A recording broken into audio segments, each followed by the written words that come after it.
ప్రియమైన దేవుని పిల్లలారా, ప్రభువైన యేసుక్రీస్తు నామం పేరట మీ అందరికీ శుభాభివందనాలు. మరణాత, షలోం. ఒక వాక్య భాగాన్ని చదువుకుందాము. ఎస్తేరు పుస్తకము 2వ అధ్యాయము 20వ వచనం. ఎస్తేరు పుస్తకము 2వ అధ్యాయము 20వ వచనం. ఎస్తేరు మొర్దెకై యొక్క పోషణమందున్న కాలమున చేసినట్టుగానే ఇప్పుడును అతని మాటకు ఆమె లోబడుచుండెను. చిన్న ప్రార్థన. గనుడా, గొప్పవాడా నా యేసయ్యా, మానవ జీవితాలను మలిచి తీర్చిదిద్ది ప్రయోజకులను చేయువాడా, ఈ సమాజానికి కావలసిన సందేశము మీరు అనుగ్రహించండి. ఈ దీనదాసుని అభిషేకించి బలపరిచి మాట్లాడమని మా మంచి బోధకుడైన యేసు నామమున ప్రార్థిస్తున్నాను పరమ తండ్రి. ఆమేన్. డియర్ బ్రదర్, డియర్ సిస్టర్, ఎన్నో వాక్యాలు మీరు వింటున్నారు, ఎన్నో వాక్యాల ద్వారా మీరు బలపడుతున్నారు. ఈరోజు ఈ యవ్వనస్తుల కోసం, ప్రత్యేకముగా యవ్వన స్త్రీల కోసం ఒక అద్భుతమైన సందేశాన్ని మీ ముందుకు తీసుకురావడం జరిగింది. చాలా చక్కగా మీరు వినాలని ప్రేమపూర్వకంగా రిక్వెస్ట్ చేస్తున్నాను. ఎస్తేరు అనే ఒక అమ్మాయి చిన్నప్పుడు అనాథగా మిగిలిపోయినప్పుడు, తల్లి తండ్రి చనిపోయినప్పుడు మొర్దెకై అనే ఒక వ్యక్తి ఆమెను తీసుకుని తానే తల్లై తండ్రి ఆమెను పెంచాడు. ఆమె చిన్నప్పుడు పెంచినటువంటి తండ్రి అయినటువంటి మొర్దెకై మాటకు లోబడుతూ ఉంది.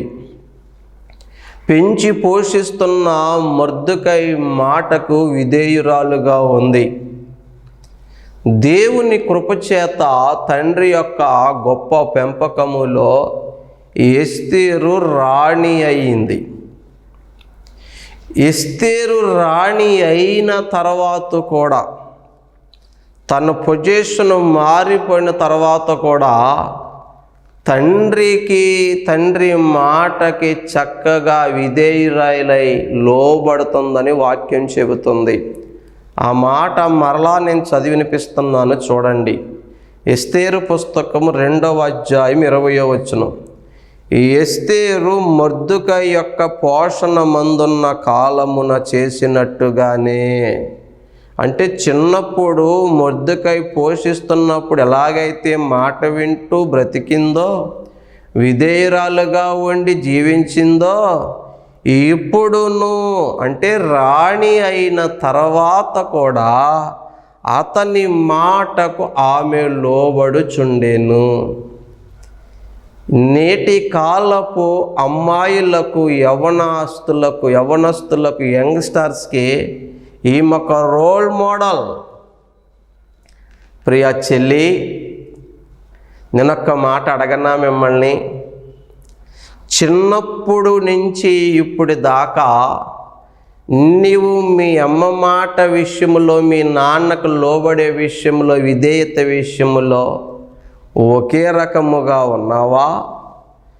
చిన్నప్పుడు అమ్మ తిడతాదేమో, నాన్న కొడతాడేమో అని భయపడుతూ బ్రతికి ఎదిగిన నీవు ఇప్పుడు చదువుకున్నావు, కాలేజీకి వెళ్ళావు, లేకపోతే జాబ్ వచ్చింది, లేకపోతే పెళ్ళైపోయింది, లేకపోతే నీకు పిల్లలు పుట్టేసి నీ సంసారం నీకుంది. అయినప్పటికీ ఈరోజుకి నీ తల్లికి, నీ తండ్రికి, వారి మాటకి విధేయత చూపిస్తున్నావా? ఈరోజు పిల్లలు ఎలాగున్నారో తెలుసా అండి?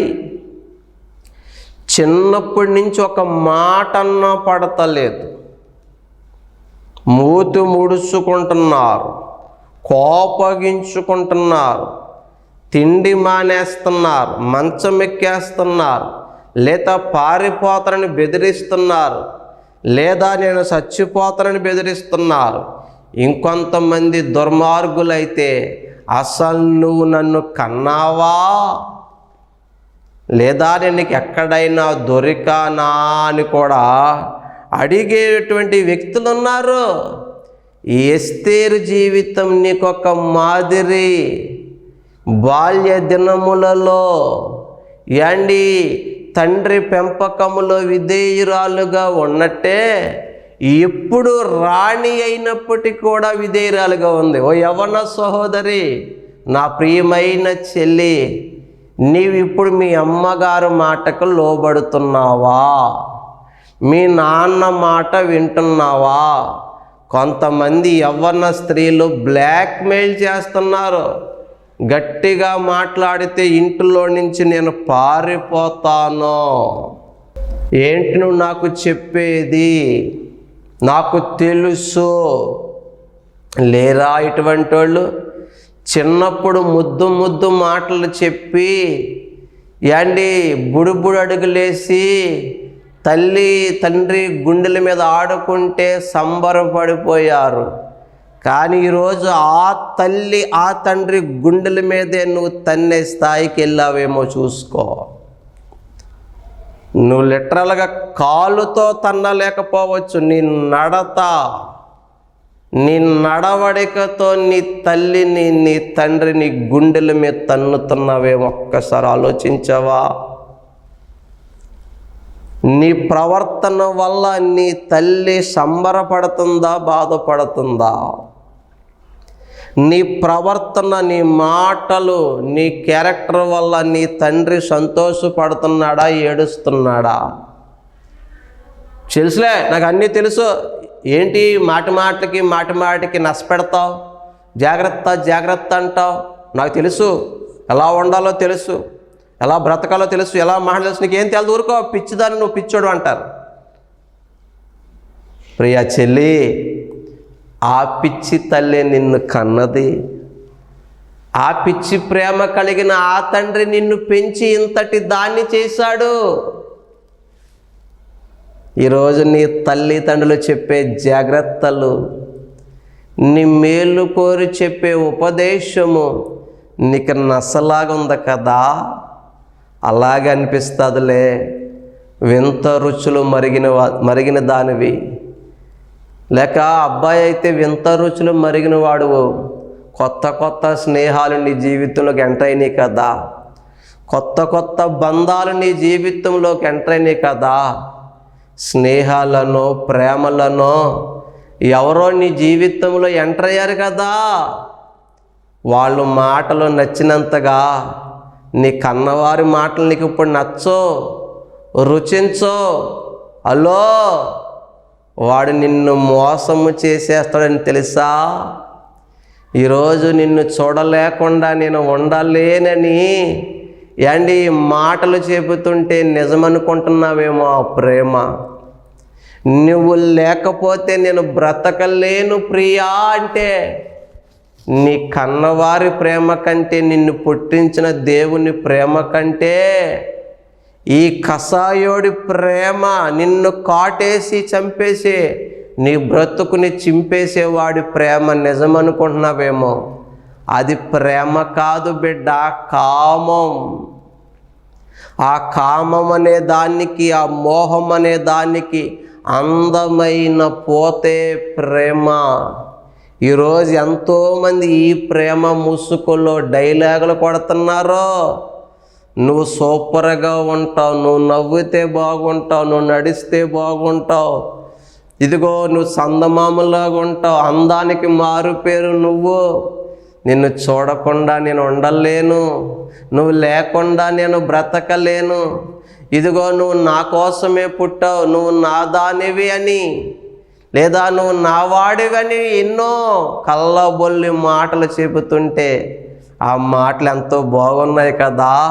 అమ్మాయి జాగ్రత్త, ఆ బట్టలేంటమ్మా, ఆ తలేంటమ్మా, మేకప్లు ఏంటమ్మా, లిప్స్టిక్లు ఏంటమ్మా, ఆ జబ్బలు లేని బట్టలేంటి, ఆ పలచని దుస్తులేంటి, ఇలా ఉండకూడదని చెప్తే వాళ్ళేమో నీకు కఠినాత్ములుగా కనపడుతున్నారు. నీ క్షేమము కోరి చెబుతున్న నీ కన్నా తల్లిదండ్రులు నీకు శత్రువులుగా కనపడుతున్నారు. నువ్వు ఎలాగున్నా నీ శరీరాన్ని ఆశించేవాడు చెప్పే మెత్తని మాటలు, తేనె పూసిన మాటలు, ప్రియుడైనా ప్రియురాలైన ఎవరైనా కావచ్చు. ఎస్తేరంట ఇదిగో చిన్నప్పుడు ఎలాగో లోబడి ఉందో ఈరోజు పెద్దయ్యాక కూడా అలాగే లోబడి ఉంది. చిన్నప్పుడు మాట విని ఎలా విధేయురాలుగా ఉందో రాణి అయిన తర్వాత కూడా అంతే విధేయత. అబ్బా, ఇటువంటి బిడ్డలుంటే ఏ తల్లి అయినా ఏ తండ్రి అయినా ఎంత ప్రశాంతంగా పడుకోవచ్చు, ఎంత ప్రశాంతంగా బ్రతకొచ్చు. ఈరోజు తల్లిదండ్రులు గుండెలు గుప్పెట్లో పెట్టుకుని బ్రతుకుతున్నారు. ఆడబిడ్డల్ని స్కూల్కి పంపించాలన్నా కాలేజీకి పంపించాలన్నా భయమేసేస్తుంది. ఏ కుక్క, ఏ వేటగాడు, ఏ సైతానుగాడు ఏ రూపంలో వస్తాడో, నా బిడ్డను వంచిస్తాడో, పాడు చేస్తాడో, మాయ చేస్తాడో, బ్రతుకులు చిదిమేస్తాడో, మాకు దూరం చేసేస్తాడో అని భయపడుతున్న తల్లిదండ్రులు చాలామంది ఉన్నారు. బిడా, నీ తల్లిదండ్రులు నీ క్షేమం కోరి చెబుతున్నారు. వాళ్ళు చెప్పేవి నీకు చేదస్తం కింద ఉండొచ్చు, నీకు నచ్చకపోవచ్చు, కానీ వాళ్ళదే నిజమైన ప్రేమ. నీ క్షేమము, నీ మేలు కోరి జాగ్రత్తలు చెప్తున్నారు. వాడు నువ్వు సూపరు, నువ్వు కేక, నువ్వు నవ్వుతే బాగుంటావు, ఇవన్నీ ఎందుకు చెబుతున్నాడో తెలుసా? నిన్ను ఎందుకు పొగుడుతున్నాడో తెలుసా? వాడు నీ దేహాన్ని ఆశిస్తున్నాడు, నీతో కామము తీర్చుకోవాలనుకుంటున్నాడు. నువ్వు ఆ మాయ మాటలకి మోసపోయి, ఆ వంచించి మాటలకి మోసపోయి, ఆ మోహాన్ని, ఆ కామాన్ని నువ్వు ప్రేమ అనుకుని ఈరోజు నీ జీవితాన్ని అతనికి అప్పగించుకుంటే, నీ శరీరాన్ని అతనికి అప్పగించుకుంటే ఒకరోజు నువ్వు మోసపోక తప్పదు, నువ్వు ఏడవక తప్పదు, నీ గుండె చెదిరి గుండె పగిలి రోధించే రోజు రాక తప్పదు.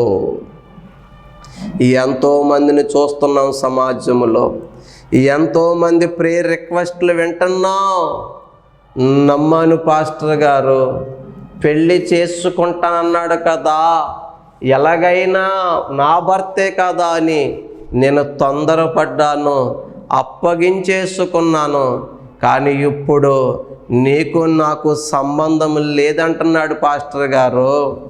ఇదిగో పెళ్ళికి ముందు నాతోనే ఇలా ఉన్నావంటే ఇంకెంతమందితో తిరిగావు అంటున్నాడు పాస్టర్ గారు అని చెప్పిన సాక్ష్యాలు మేము విన్నాం.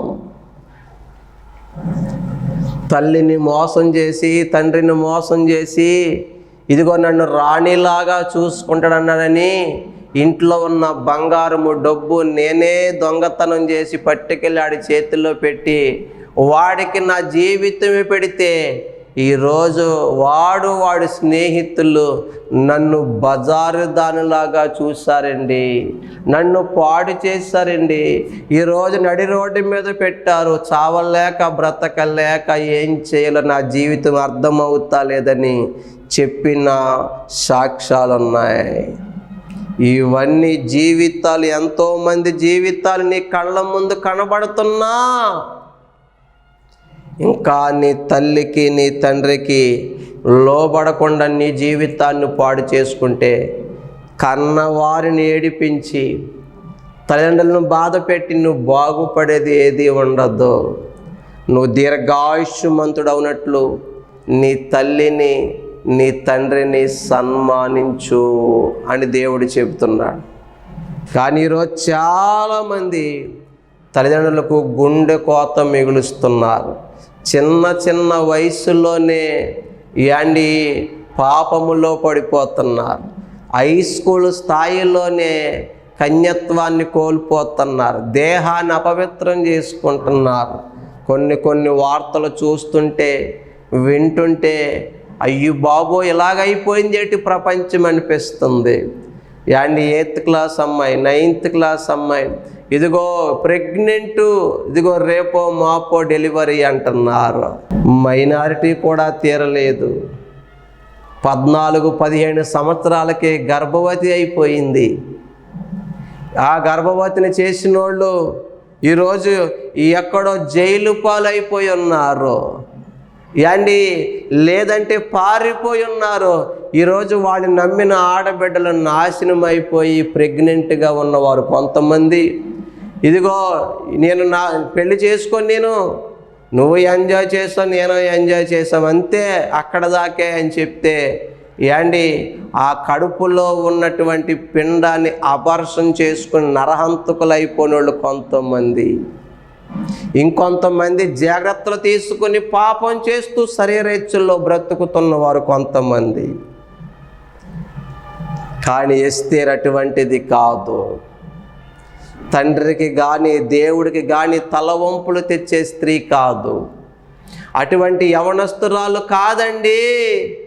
ఆ మాట చదువుతుంటే మనసు ఉప్పొంగిపోతుందండి. ఇటువంటి బిడ్డలు ఉంటారా? ఈ రోజుల్లో ఉంటే ఎంత బాగుండునో. చిన్నప్పుడు తండ్రి గోరుముద్దలు తినిపించి పోషిస్తున్నప్పుడు ఎలాగ విధేయురాలుగా ఉందో, భయభక్తుల్లో ఉందో, రాణి అయిపోయిన తర్వాత కూడా అంతే విధేయత. ప్రియ చెల్లి, ప్రియ తమ్ముడా, నీవు నీ తల్లికి తండ్రికి విధేయురాలుగా ఉన్నావా? విధేయుడిగా ఉన్నావా? ఈరోజు ఎస్తేరులా కాకుండా నీ ఇష్టానుసారంగా బ్రతకాలనుకుంటే, ఈ లోకాన్ని చూడాలి, ఈ ప్రపంచాన్ని చూడాలని నీ ఊరి మీద పడితే ఒకరోజు నష్టపోతావు. ఆడబిడ్డ ఇష్టానుసారంగా ఎక్కడ పడితే అక్కడ తిరిగితే బయట పిచ్చి కుక్కలున్నాయి, కామాంధులు ఉన్నారు, మనిషి రూపంలో ఉన్న మృగాలు లాంటి మనుషులు ఉన్నారు. వాళ్ళు నిన్ను వేటాడేస్తారు, జాగ్రత్త. నిన్ను కాటేస్తారు, జాగ్రత్త. నీ బ్రతుకుని కుక్కలు చింపిన విస్తరి చేసేస్తారు, జాగ్రత్త. నిజమండి. బైబిల్లో ఒక అమ్మాయి ఉంటుందండి, దీనా, ఆదికాండము 34వ అధ్యాయము. పరిశుద్ధ గ్రంథాలు ఉన్న వాళ్ళు తీయండి, ఒక మాట మనం చదువుకుందాము. ఆదికాండము 34వ అధ్యాయము తీయండి బిడ్లారా. మొదటి వచనం చదువుతున్నాను, చూడండి ఒక్కసారి. లేయా యాకోబునకు కనిన కుమార్తె అయిన దీనా ఆ దేశపు కుమార్తెను చూడ వెళ్ళాను.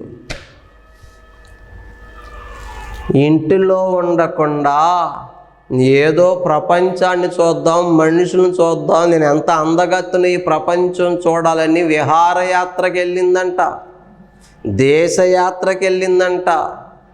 ప్రియమైన దేవుని బిడ్డలారా, నువ్వు ఎవరినో చూడడం కాదు, నువ్వు దేశాన్ని చూడడం కాదు, నిన్ను కనిపెట్టి చూసేవాళ్ళు కూడా ఉంటారని తెలుసుకో. అందులోని ఈ మధ్య కళ్ళ నిండా కామముతో రగిలిపోతున్న కుక్కలు, మృగాలున్నాయి. కళ్ళ నిండా మోహముతో నిండిపోయి తినేసేలాగా చూస్తున్న వారు ఉన్నారు. అలాగే చూశాడండి ఒకడో.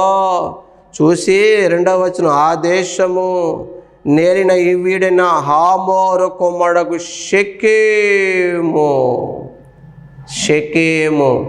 ఆమెను చూచి, ఈవిడేదో ప్రపంచాన్ని చూద్దామని బయలుదేరితే ఈమెను ఒకడు చూశాడు, షెకెం అనేవాడు. ఆమెను చూచి ఆమెను పట్టుకుని ఆమెతో శయనించి ఆమెను అవమానపరిచెను. చూసావు బిడ్డ, ఎంత మరుగుగా ఉంటే నీకంత మేలు, ఎంత భద్రంగా ఉంటే నీవంత మేలు. నీ దేహము ఎంత మరుగుగా ఉంటే అంత మేలు, ఎంత కప్పుకుంటే అంత మేలు, ఎంత కవర్ చేసుకుంటే అంత మేలు. నీ సౌందర్యాన్ని కానీ, నీ ముఖాన్ని కానీ, నిన్ను కానీ ఏంటి సోషల్ మీడియాలో కానీ, ఇన్స్టాగ్రామ్లో కానీ, ఫేస్బుక్లో కానీ, రీల్స్లో కానీ, లేదా విహారయాత్రలకు వెళ్ళి గోదావరి గొట్టుగాడ కానీ, సముద్ర ఒడ్డులు కానీ, బీచ్ల్లో కానీ స్నేహితులతో పార్కులని ఎక్కడికని వెళ్ళి ఏదో ప్రదర్శిద్దామనుకుంటే, నేను ఎంత అందగత్తునో ప్రపంచము చూడాలని కోరుకుంటే, ఇదిగో చూసిన కుక్కలు చూసినట్టుండవు, మీద పడి రక్కుతాయి. ఈ షెకెము అనేవాడు అందమైన దీనాన్ని చూసి మోహించి ఆమె పట్టుకుని ఆమెను అవమానపరిచాడు. ఒక్క మాటలో చెప్పాలంటే ఆమెను చెరిచాడు.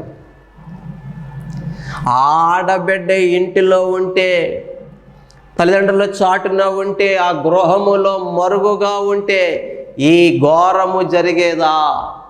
ఆమె చెరపబడింది. తర్వాత ఈమె విషయంలో వచ్చిన పంచాయతీల వల్ల బ్రదర్స్ నరహంతకులయ్యారు. బిడ్డా, మరుగుగా ఉండాలిరా.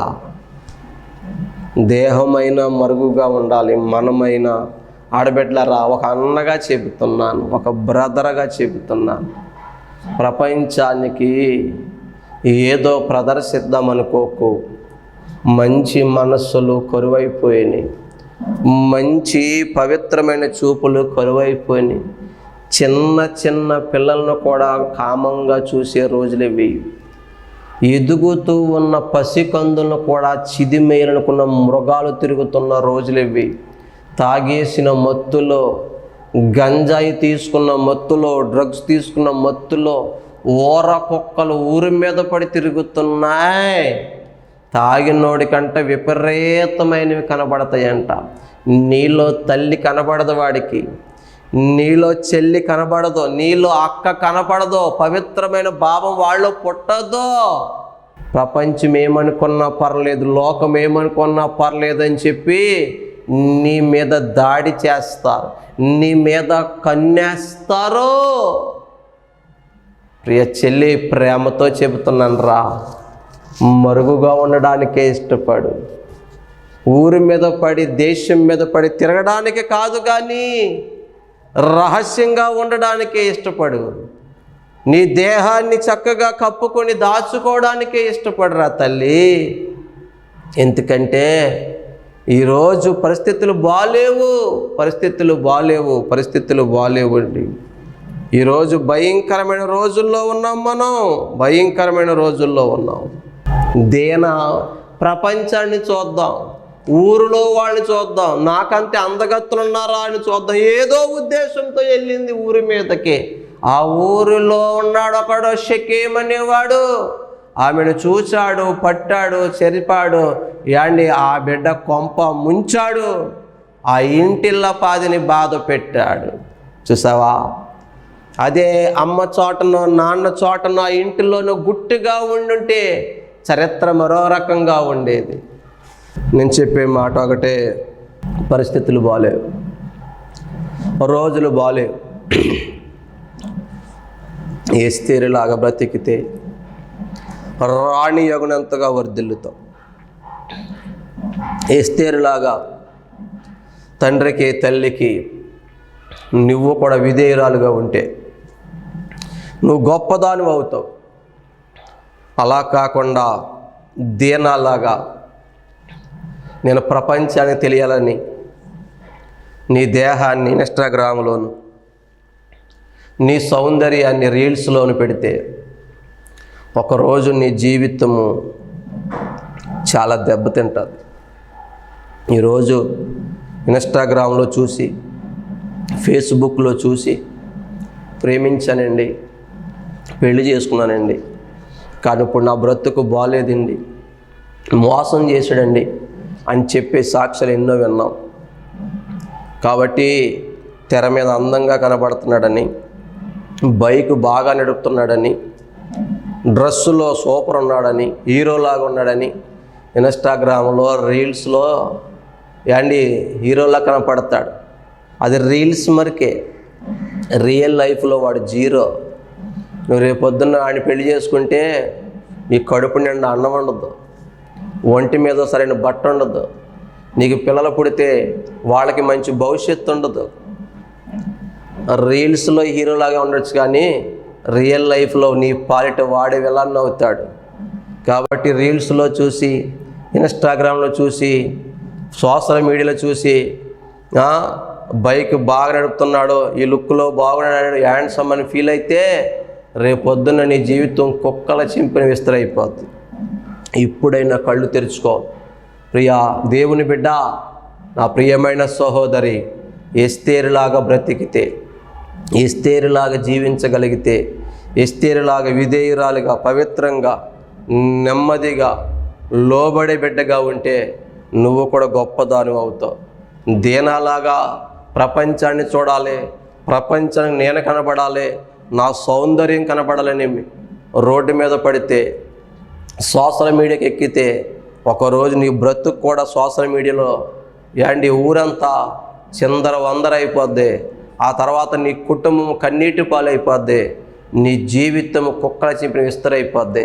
ఆ రోజు రాకముందే ఇదిగో ఒకవేళ ఇప్పుడే ఆ స్థితిలో ఉంటే వెనకర్రా, నీ పాపాలు విడిచిపెట్టి, లోక భోగాలు విడిచిపెట్టి, సుఖభోగాలు విడిచిపెట్టి, చెడ్డ స్నేహాలు విడిచిపెట్టి, ఈ చెత్త సెల్ ఫోన్ ఉన్నటువంటి సోషల్ మీడియాని పక్కన పెట్టి, ఇన్స్టాగ్రామ్ నుంచి బయటకు వచ్చి, ఆ ఫేస్బుక్ నుంచి బయటకు వచ్చి, పరిశుద్ధ గ్రంథంతో సహవాసం చేసి, దేవుని సన్నిధిలో దేవుడితో సహవాసం చేసి, నీ తల్లిదండ్రుల మాటకి విధేయురాలివై, చక్కగా చదువుకొని ఉద్యోగస్తురాలై, ప్రయోజకురాలై, నీ కుటుంబానికి, సంఘానికి, సమాజానికి, నీ దేవునికి ఒక మంచి సాక్షిగా అనేక మందికి దీవెనకరంగా ఉండాలని నేను కోరుకుంటూ ఈ మాటలు తెలియజేస్తూ నేను ముగిస్తున్నాను. అట్టి కృప దేవుడు మీకు దయచేయునుగాక. ఆమేన్. ప్రార్థన చేసుకుందాం. పరిశుద్ధుడా, ప్రేమ నమ్మకం కలిగిన దేవా, ఇంతవరకు ఎన్నో విలువైన మాటలు యవ్వన సమాజంతో నువ్వు మాట్లాడవు నాయన. నీ బిడ్డలు వినేసి వదిలేయకుండా ఆ వాక్యం విని గ్రహించుకుని అర్థం చేసుకుని వాక్యానుసారంగా జీవించే కృప, ధన్యత మీరు అనుగ్రహించండి. వారి బ్రతుకులను కట్టుకునే కృప ఇవ్వండి నాయన. వారి జీవితాలు ఎస్తేరులాగా ఉండేలాగా సహాయం చేయమని, తల్లిదండ్రులకు సమాజానికి మేలుకరంగా అయా నీకు సాక్షిగా బ్రతికే కృపనిమ్మని యేసు నామమున ప్రార్థిస్తున్నాం పరమ తండ్రి. Amen. Praise the Lord. May God bless you all.